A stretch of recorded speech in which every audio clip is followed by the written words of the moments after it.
ita ce fa batula wadda annabi ya ce faɗi matu budu'atun minni, Fatima tsoka ta ce, ita ce fa kakanku. Wani zai hura maka hanci? Ai ba wanda zai hura maka hanci. Kana da alaka da manzon Allah sallallahu alaihi wasallama.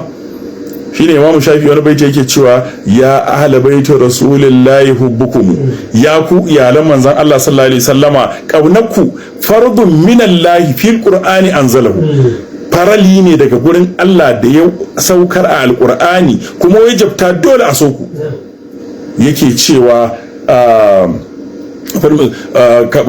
ya kafi ku mumin azimul fadl annakum, ya ishe ku iya daraja da falala, man lam yusalli alaikum la salata lahu. Je kai sallah, kai sallar ka kare, baka ce Allahumma salli ala Muhammadin wa ali Muhammadin ba, ko ka ce Allahumma salli ala sayyidina Muhammad wa ali Muhammadin ba, ka gani kana tashi za a dauko sallan ka anana maka a fuskar ka.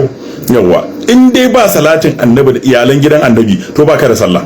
An gana wasan ai wannan zabi ne da Allah, inna ma yuridu la lizab ankum rijisa.